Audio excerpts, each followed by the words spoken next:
podcast. You may have seen Peter on there. We're going to really expand out.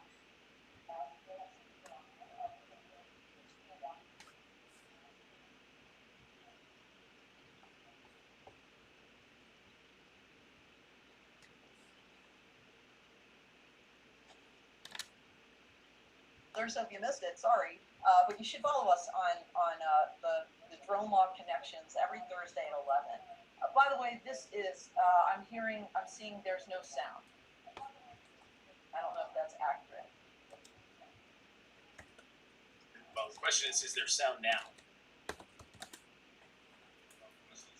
Fixed. Yes. Excellent. Okay, so we're fixed. All right. So I'll go back. I think we didn't have sound for the first minute or two, so let's just kind of do the repeat here. Good morning, good afternoon, good evening, everybody. Welcome from around the globe back to the Drones at Dawn podcast. I'm Dawn Zoldai, and thanks, Dave, for letting us know we missed some sound there. This June is Advanced Air Mobility Month, and we kicked it off with Felipe Varon from Varon Vehicles. We've got Peter Schmidt here today, and by the way, he was on our special podcast last Tuesday night, Drones at Dusk, with the Urban Low Altitude Transport Association crew. It was amazing. If you missed it, go back and check it out. Today, we're going to focus more on Transcend Air and what Peter is doing with his Vi 400 and 400R aircraft. Pretty amazing stuff. And so, welcome everybody, and hello there, California, and Sharon Rossmark, great to see you out there. So it's going to be a ton of fun. Again, this is live, so keep the comments coming. We love to see that. We ask your questions, give us positive encouragement. All good. So without further ado, Peter was on our clubhouse last Thursday. If you missed it, unfortunately, it was not recorded. And if you're not following me on Clubhouse, please do that and join our Drone Log Connections room every Thursday at 11. What we do is we have typically the guest for this podcast the Thursday prior to the podcast. So, for example, this Thursday we're going to have Brian Garrett Glazier from E-VTOLinsights.com. He's going to give us a market deep dive on what's happening, and then he'll be on the podcast next Monday. So check that out. But Peter is the COO and co-founder of Transcend Air. So, Peter, why don't you tell us a little bit about your background first and how you got into advanced air mobility and E-VTOL aircraft and why you formed Transcend? All right. So I've been an aviation geek since I was 4 years old. And I saw a 2-flight of Delta Daggers climbing out at a 60-degree deck angle, and I've wanted to fly like that ever since. So I went to MIT as an undergrad, started out as a physics major, switched to computer science, then started an entrepreneurial career. Back to MIT and got a master's in management because I wanted to run startups. Did that for about 20 years in high tech. Also got my pilot's license and started flying aerobatics. So I just fly for fun. Then had the opportunity a decade ago to switch career tracks from high tech to aviation aerospace. And I joined a company called Linear Air as its president and COO. Linear Air was the last operator standing of the Eclipse very light jet after the very light jet bubble of the mid-2000s. And I learned a ton in that role at Linear Air about how people actually buy transportation. I went in with a lot of reasonable sounding notions that may sound familiar to people and disproved all of them over the course of 5 years at Linear Air. And that is a huge component of what has gone into us forming Transcend Air. We realized that we wanted to truly transform the passenger experience for people. Airlines have gotten to be pretty depressing experience, and there's a host of interesting psychological and business aspects to that reality. And solving it turns out to have required us to design a VTOL aircraft, vertical takeoff and landing aircraft. And so, happy to talk about more details on it. But that's really what all came together for me, was all of those pieces of my background with my co-founder, Greg Bruhl, who's the CEO. And he brings the passenger experience perspective. He wanted a better way to get his 9-year-old mom from her home in New York City up to Boston. Just couldn't put her on the airlines. And so it's interesting that this entire aircraft and business design comes from a desire to create a much better regional travel experience for people. Everything flows from that. We didn't start out as aircraft geeks who wanted to make a cool VTOL aircraft. We started out as business people who wanted to make a really massive, awesome business. And that's how we ended up with the aircraft you see behind me, the Biflower. So let's talk, let's back up a second. And first of all, I wanted to say two things. Number one, I completely misspoke.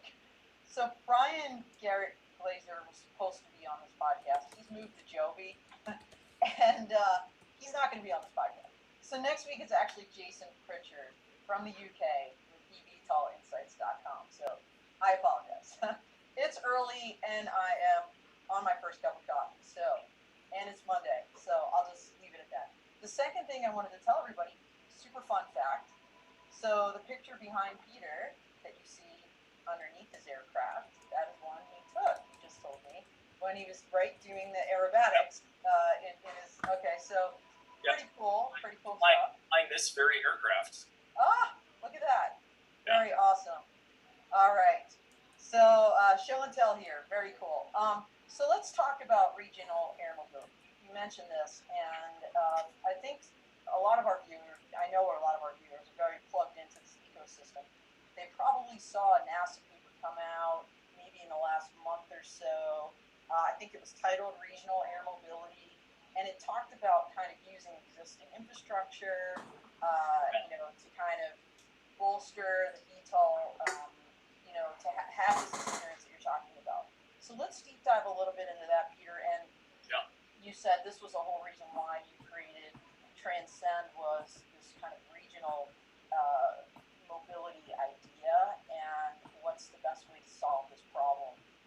First of all, let's define the problem, right? Because I think we all talk about solutions, but without really appreciating why. You said it's flying on airlines is a terrible experience, and frankly, before COVID it wasn't great. Now post-COVID, it just seems to be even worse. Masks aside, tell us your perspective on the problem that you're trying to solve with Transcend. So the problem we're trying to solve is to get people, from point A to point B, cost effectively, rapidly, comfortably. And that's not something which is reliably possible with current airline service. The reason that it's evolved that way, like I said, there's kind of a long story behind it. So let me see if I can summarize.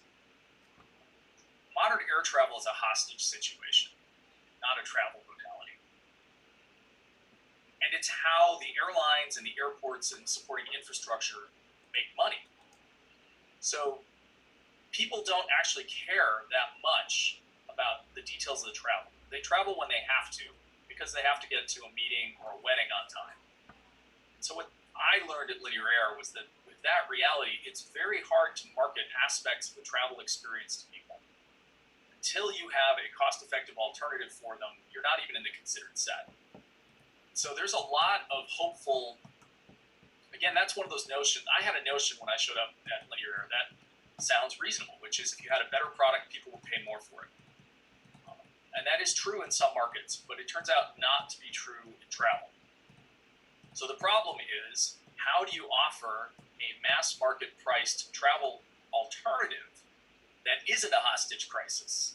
It doesn't depend on the experience being so miserable, people will shell out $25 just for a slightly larger seat, or $15 in order to avoid the anxiety of, am I going to be able to get my bags in the overhead bin? So I'll pay $15 for early boarding.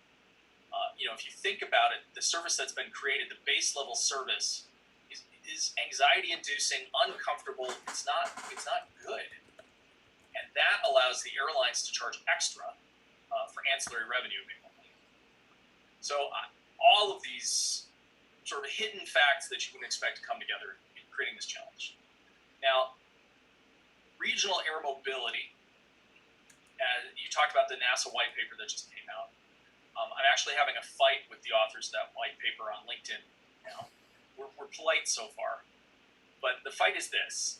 This regional air mobility white paper recapitulates the small aircraft transportation system ideas from the late 90s, early 2000s that were critical in creating the very light jet and air taxi phenomenon of the mid 2000s. It is true that there are 5,000 public use airports in the US. They were built as strategic assets around before World War II, when air travel and airplanes were new. And there is an airport like that, typically no more than about 10 or 15 minutes from almost everybody in the country, which sounds like a great resource to activate. The problem is, in order to activate it with aircraft, fixed-wing aircraft that can use the runways, you end up with ticket prices that are just unaffordable for people. They won't pay them. So VTOL doesn't make that better, it makes it worse. VTOL aircraft are always a compromised design versus a pure helicopter or a pure fixed-wing aircraft. And that compromise has to be carefully designed to make sense for a market.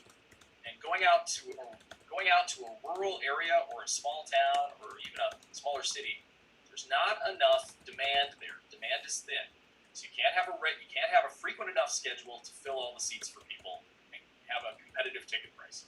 So people are going to drive, and they'll keep driving.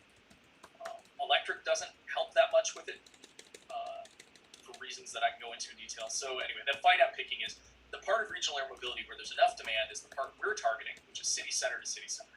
It's like Willie Sutton robbing banks. You rob banks because that's where the money are. We're targeting city centers because that's where the people are. That's kind of what Felipe's doing in a way, because that's the way Colombia and a lot of Latin America is built out in these city centers, right? But his is not so much, actually his is city to city, but also city to regional. And so here's a question for you from someone in the audience, Canaloa. Do you think the airlines are waiting for you to build out your operation and then absorb your services with a buyout or a cease share type option? Well, we'll see. I think to the extent the airlines have paid any attention to us, they've dismissed us out of hand as, a startup they don't have to think about. They really ought to be thinking about us because we're going to eat their lunch. We are targeting the heart of their most profitable routes. But and so you said a lot of things there, Peter, and someone else in the audience, I can't quite see the name, so I'm old. But it says, when you talked about the problem and the problem statement, totally agree. My last flight was I had to pay extra for like 2 wings, I mean, it's wing upgrade. It was Desi Eckstein. Desi's always in here. No, it's so true. I mean, it's almost like, we're going to charge you extra to breathe today. So how are you solving that problem, and what makes your aircraft different from what they're doing in this city-to-city market? Okay, step 1, no airports. Airports are a big part of the hostage crisis. Worldwide, airports make more money than airlines by a factor of 2. So what I have come to understand is that airline flight that you think you're buying that's the necessity that's forcing you into the system. And the rest of the components of the system have figured out how to extract money from you. So when you buy a low-cost carrier, like a Spirit, they're flying you at a loss. 120% of their profits comes from their frequent flyer program and hotel and rental car referrals. So your ticket is a loss leader to the travel network. Similarly, the airports love the fact that you have to show up early and go through TSA, and it's a miserable experience in the airport because then you go spend money to distract yourself on shopping or restaurants or food. So think about it. Airports are twice as big a business as airlines worldwide. Wow, I never thought about that, but it makes an abundant amount of sense. Well, yeah, so how do we solve this problem? Well, first we have to do away with airports. They concentrate people in congested ways. You have to wait in line to get your lift or wait for your lift to get into traffic, where you wait to get to the airport, where you wait to get out, where you have to go through TSA security, then you wait to board the aircraft. I mean, it's just wait. Congestion. Even when you're in the aircraft, you're waiting for your runway slot to take off. The aircraft works great, goes fast. Then you land and you wait for your gate. Then you wait to get off. Then you wait for your lift to pick you up. When they decide to unload them, an hour later. Yeah, exactly. So it's the effect of concentrating people into a very efficient, once you're concentrated, it's very efficient for the airline operator. And it's very efficient for the airports to extract money from you. Right? That's what this is. It's a way to continue to extract money for you. from you. So that's great. It's been making money. It's also ripe for disruption, which is where we come in. So VTOL, vertical takeoff and landing, lets us operate from the centers of cities from a distributed architecture. I don't want to concentrate all my customers into one place. I want to let them walk down to the end of their street and get on one of our aircraft because we've distributed that transportation resource around the city in useful ways. Okay. And then we take off vertically and the wing tilts down. I'm sorry? So step one was no airports. Step one is no airport. Step two is taking off vertically. Okay. Step three is the wing tilts down and you can go really fast, jet speed. So this aircraft goes over 400 miles an hour. It's 3 times faster than helicopters.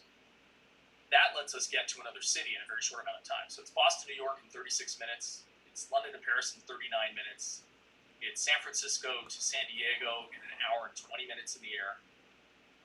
And then when you take out all of that congestion, all the waiting at each end, you know, we're cutting travel times by anywhere from 3/4 to over a half. So your door-to-door time from when you leave your office to when you get to your meeting, we can chop 4 hours off. Well, we can chop 3 hours off the New York-Boston trip. In fact, pre-COVID, it really would be 4 hours when congestion was worse. Yeah, so a couple questions that are relevant to everything you're saying right now. First with Scott Shokman, our super fan, is on here. He's asking, what is your biggest hurdle for building a vertiport? Well, we're not going to build vertiports the way you see them from Lilium or the Uber Elevate concept or anything, because those are nothing but airports without runways. You're still concentrating everybody in one space. So, you know, bring me the money, right? Show me the mall experience. Yeah, exactly. Take an Uber there, sit in traffic for 1.5 hours to get there. Right, and then stand in line waiting for your aircraft to be free and take off. And the proponents like to argue that you're going to be able to use an app so you show up just in time to get on your aircraft. And that's one of those reasonable sounding notions that doesn't work in practice, but I can speak to from my linear air experience. Okay. There's too much variability because of the congestion in getting you to that aircraft on time. So if you want to guarantee to be there when your aircraft's ready, you're going to show up early. It's what people naturally do. And there you are waiting in line. Yeah. So the congestion... Well, how is it different? Like where are yours going to fly off from if they're not from a Lilium-like vertiport? Right. So we're going to distribute floating barge-based biports. Actually, they don't really float. You float them in, and then you put down these things called spuds that sink them in, anchor them to the bottom, lift them up a little bit so they don't bob around with the waves. But it's a distributed approach. Here, let me show. I have a little show and tell. I knew Peter would have some super cool pictures. And while you're doing that, the question, another one from Kanaloa is, are you developing a business relationship with a company that can build a series of these, he said, or she said, VTOL ports, but in your case, biports. Do you have a company already that you're working with on that? We're talking to a couple. We have not inked deals yet, but that is our goal. We don't want to manufacture, distribute, and maintain these. We want to lease them from somebody who wants to specialize in doing that. So there you go, business opportunity. Everybody spread the word. Talk to Peter. Yeah, sorry, I tried to put it up, but it's hidden behind my name. Okay, it's at the bottom there. It's at the bottom. Yeah, they're really pretty cool. They're fully self-contained. They've got integrated refueling capabilities, firefighting capabilities. They're very safe. They've got built-in pad heating and walkway heating, so you're not going to slip and fall walking out of the aircraft. And we can build it up incrementally. We don't build one giant building and then have to have 50 aircraft a day operating out of it to make money. Right. We can make money with 3 aircraft operating out of it. That's profitable right there. Thanks, Mike. Mike's trying to make it a little more visible. So maybe. I gotta lean this way. There we go. There it is. Yeah. Okay. So that's it. That's rendered at the end of the Boston Fish Pier. And one important thing about our aircraft and this approach is that it is handicapped accessible. It's for mobility challenged people. You can get a wheelchair onto our aircraft. I love to hear that, Peter, because we talk about accessibility and design, and I just don't know how many people are super hard about that. I love that you designed accessibility into the VI. So that's a great maybe inflection point to talk about the VI a little bit more. You mentioned that it goes 400 miles per hour. There's obviously obviously an image behind you right now. It's absolutely beautiful. So let me just say this: there are people that are very strongly advocating against, eVTOL aircrafts and just for the rich and the elite. It's undemocratic. It's not going to be widely usable by the public, and therefore the government should not be subsidizing or contributing anything to this industry. What's your response to that? I think they have a point. They have a very good point. The key is the service definition has to enable mass market adoption. The price has to be low enough, the schedule frequent enough, has to be accessible so that everybody can potentially benefit from it. If everybody doesn't benefit, then yes, they're just new helicopters. And helicopters are fine. They really only provide some transportation access for very wealthy people right now. And the reason for that is economic. You can't build a schedule with helicopters in their current trade-offs, engineering trade-offs. You can't build a schedule that would let you offer a competitive ticket price. That was the entire challenge with the Vi. I can offer a ticket price between Boston and New York so that the door-to-door cost is less than getting to the airport, an airline ticket, and getting from the airport. So that makes it a mass market product. That mass market opportunity is what's going to open the door for us to convert those people who are concerned about this only being for the elites. The problem with the proposed urban air mobility services is they're hypothetical, and there are a lot of valid critiques of that service model that strongly suggest it will collapse into another helicopter. Like the only way to make money with them will end up being for people who can pay hundreds of dollars or more to go one way to the airport or one way to the suburbs. That is not a mass market product. That is a luxury product for the 1%. And I don't expect many communities want to support that. So that's not us.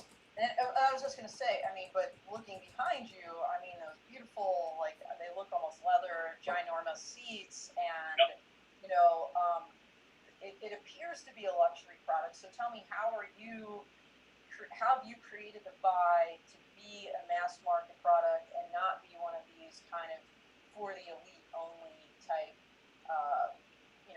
city-to-city mobility transportation options? Well, you're right in that what I've got behind me is in fact a VIP interior, because after we started showing the airline version of the aircraft, we started getting inbound requests from well-off people who wanted to own one personally, which is fine. I have no problem with that. And also from the military. So that's drawn us into both those markets. It's not where our heart is, and it's not why we get out of bed in the morning, but we're happy to serve those markets as well. Let me show you what the airline what the airline interior was meant to look like. Yeah, he's having a good phone call. It looks pretty great. Well, we hope so. Yeah. Yeah, these are leather seats. They're 2 inches wider than first class. Every seat has a built-in cup holder and a little non-stick pad to put your phone on. There's room to put your purse there in the pocket by the door, and we can get everybody's rollerboards inside. These are all key points that come from my operating GA aircraft at this scale, where that wasn't the case. And chargers, I hope. Chargers, yes. I think when I'm on a plane and I'm like, oh my God, am I going to have enough battery even to make my call for an Uber when I get there? Yep. Or something. Yep, that's the key requirement. Absolutely. Comfort, everything comes from this. The accessibility, the comfort of this interior ties together with the speed. I'm going to show it. Here's the X-ray view of it. So you can sort of see the interior. Oh yeah, cool.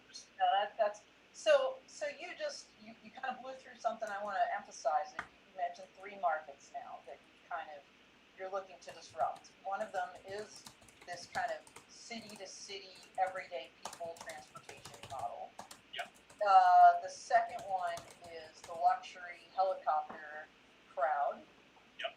That can go for I think it's the Vi, was the 400R, the kind R reserved edition. Yeah, R for reserved edition, which kind of kicks it up a notch. And then, to use Emerald Lagasse's term, and then the military. So, that's kind of where my heart has been, obviously, for most most of my career. So let's talk about the military for a second, because most people, I think people are starting to appreciate it more, and this is where I try to connect those dots. There are people out there that think the commercial markets and the military markets are completely, stovepiped and disparate, and they're completely symbiotic. And I think the Air Force and the AFWERX Agility Prime effort is a perfect example where, they're bringing on these companies, including yours,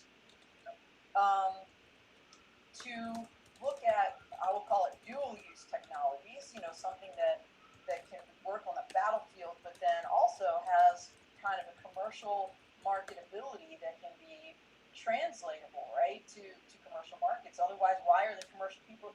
The military doesn't manufacture aircraft. They don't manufacture them. They buy them from people. So they do joint research and development, have somebody else manufacture the product, and then they buy it back. And so tell us how you have recently been involved in Agility Prime, because frankly, Peter, what we're hearing is Joby. Frankly, Beta is doing amazing things. They just got the first E-VTOL DoD aircraft certification that most people don't even know about because they haven't been super visible in what they're doing. Unlike Joby, who has a pretty good marketing machine, probably because they did hire Ryan Garrett Glazer. But so what is Transcend doing with the Air Force? So we won an R&D contract late last year from AFWERX, and that contract was to develop and demonstrate highly autonomous flight, what's called SVO2, Simplified Vehicle Operations Level 2, where we can put a non-pilot operator in the seat. The aircraft will fly itself. The mission we're targeting is personnel rescue. So the aircraft will fly itself out to where there's a downed crewman or somebody else who needs to be picked up and brought to medical attention. The operator has the ability to manipulate the controls. So, for example, if the pre-programmed flight path turns out there's some hostiles along the way, the operator can grab the controls and fly away from that. The aircraft will protect them, keep them from crashing into terrain or obstacles, keep them from upsetting the aircraft while they do that. So we've demonstrated that in simulation as part of this contract. And we're using the unique capabilities of the VI, the performance capabilities, to fly very fast, low to the ground, and hugging the contours of the terrain. It's called nap of the earth flight. It's a way to keep the aircraft from being targeted by hostiles as you go out to complete this rescue mission. Yeah, so let me jump in too, because my guess is a lot of people here, they don't quite appreciate the importance of this. There's that thing they call the golden hour, which is when there's a down, soldier, sailor, and a Marine on the battlefield that's injured. If you can get that person to medical care, off the battlefield to medical care within 1 hour from that injury, the likelihood of their survival just exponentially increases. And I know they're talking to you with personnel recovery about, how the VI can assist in that goal. 400 miles an hour, like you said, nap of the earth, flight. And not only that, you're talking some autonomous features, so now less risk to airmen that have to fly that vehicle or be on it, because you don't need a whole bunch of people. You don't need a crew of 6. Right. Yeah, exactly. So we have a novel concept for them where we can take 3 aircraft with 3 operators, non-pilot operators, and do the work of what's done with one HH-60 helicopter with a crew of 6 today, and do it 3 times faster over an area 6 times bigger. So we can retrieve the person in need of rescue 6 times over, as I said, an area 6 times bigger, and get them back to the medical attention they need within that 1 hour golden hour window. So we think it's a pretty compelling story, and it comes from our focus on high-speed VTOL. We're the only people. That's not entirely true, but we are, I think, the most advanced, having focused on high-speed VTOL capability in this crop of novel aircraft development that's been going on over the past 10 years. And that is why we were invited to participate in the definition of this new AFWERX challenge, the High-Speed VTOL Challenge. I was on one of the people working with folks from SOCOM, Special Operations Command, AFSOC, and other branches, along with a lot of commercial people, in helping to define and scope what this high-speed VTOL challenge is about. And let me tell you the importance of high-speed VTOL. We were briefed that the U.S. had been losing war games, simulations of engagements with sophisticated first world enemies, because very early on they take out all our runways, and so they realized, the powers that be realized, we need aircraft that don't need runways. We need VTOL aircraft, and they have to be able to go fast. We need to be able to replace the current inventory of aircraft, so C-130s and helicopters, et cetera, with VTOL aircraft. And the V-22 is a great step in that direction. They like that. They'd like it to be bigger and faster. And so we think that we, with the VI, can get them a capability that they're looking for that's strategically important, but much faster than if you're starting with a clean sheet, because we've been working on this for many years already. Well, and that's, I talked about this idea that oftentimes military technology comes back to, right, the civilian sector. And so what translates to personnel recovery is search and rescue. Well, exactly. And this same capability that we're developing for personnel rescue would be terrific for search and rescue once somebody's been identified. Yes. If you're orbiting slowly looking for somebody who's down, I think a helicopter is a better choice. Or a drone. Or a drone, absolutely. Well, I think they're doing amazing things with search and rescue with smaller, drones. Yes, absolutely. And, with all the different sensors you can attach, to even heat signatures and all of those things. And putting out swarms of them, for the cost of, you're exactly right, Tom. And we need to start changing our mindset. That's what we're proposing with this package of 3 aircraft to replace 1 helicopter. Well, if you can replace 1 search and rescue helicopter with 30 drones, you're going to find people faster.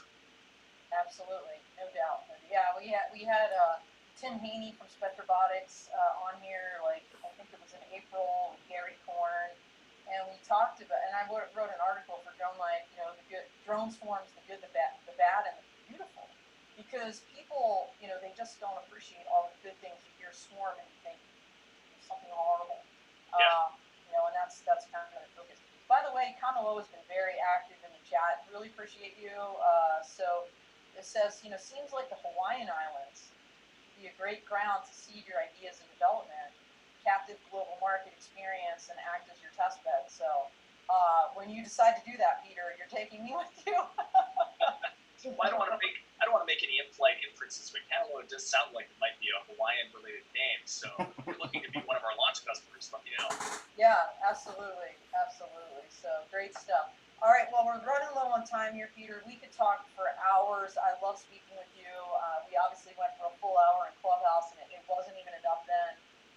So, we try to keep this one pretty tight, and I know we'll have you back. In fact, everybody out there, if you want to hear more from Peter, not only contact him directly, but come to Interdrone Live in Dallas, Texas, 10 to 12 August. Peter's going to be on a panel talking about these things. So he'll be floating around the expo floor, and not only that, we're going to have a live ultra burbinar at we think possibly a whiskey and axe throwing location. So what's more fun than whiskey and axe throwing? It's a great combination. So please join us. It's going to be a blast. So anyway, Peter, any closing thoughts?